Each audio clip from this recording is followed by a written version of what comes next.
Question to you is, with lawmakers not being able to agree on even, $30 billion in cuts and this continuous problem of spending and debt and deficit spending, how can we avoid a situation like this where the U.S. stature is really affected, the bond rating, for example?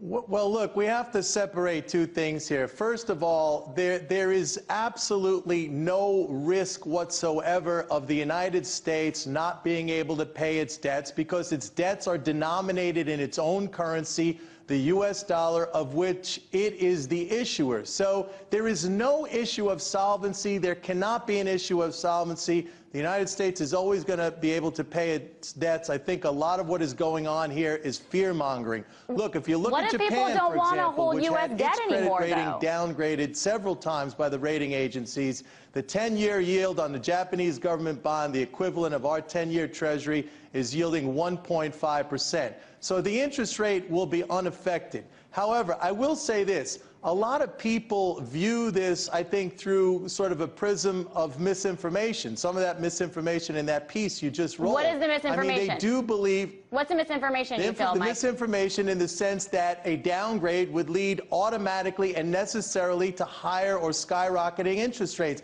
That just isn't true. Why wouldn't the U.S. have to pay more for its debt if people were concerned about the U.S.'s ability to pay it back? What if the U.S. was threatened as the reserve currency, the U.S. dollar?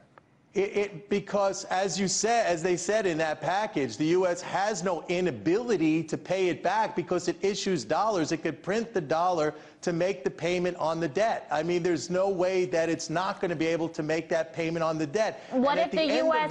dollar wasn't the reserve currency anymore? A lot of people talk about that. Even different countries negotiate trades in their own currencies to circumvent the dollar. More and more people are talking about a scenario in which the U.S. dollar wouldn't be the reserve currency anymore. Japan's yen is not the reserve currency, and their interest rate is 1.5%, and they have debt that is 2.5 to 3 times bigger than what the United States has. And the reason why they're able to have a low interest rate is because the Bank of Japan, the central bank, sets the interest rate low, and their debt is denominated in yen, just as our debt is denominated in dollars. So it's a non-issue. You know, the rating agencies should understand this, but I mean, maybe I'm asking too much. But then how come they come out with warnings? How come they come out with warnings? Isn't it even politically difficult for them to come out with warnings? Because, I mean, anybody who's doing that is making a name for himself. It's the U.S. Things are political, from what I understand.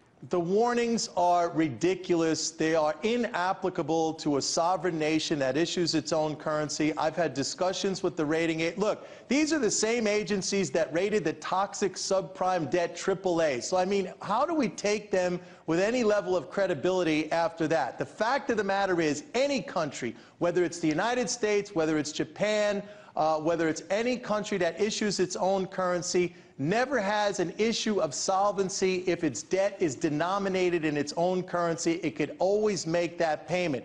But so then what are we worrying about with the U.S. debt? What are we worrying about then? Why can't we just spend into the 14, 15, 16 trillion dollars and continue on this path? What's the problem? What's the big debate about then? Well, there's no problem. The debate is that people have a misunderstanding of this. They view the reality in a way which is mired in misconception and myth, and this is pervasive from the common person on the street all the way up to the highest levels of policy, including our own president, who goes out there publicly and says we are out of money. That is an impossibility. The United States of America issues the U.S. dollar. It could spend in any amount that it wants to. The only real issue here, the only thing that we have to consider is whether or not that spending at some point leads to an inflation. And the only way that's going to happen is when the government spends beyond the capacity of the economy to produce. In other words, when every single person in this country who is able to work is working, and when all of our resources are used up and you spend beyond that, that's when you have a sustainable inflation. That's the real issue we should be talking about. That's the question we should be asking ourselves.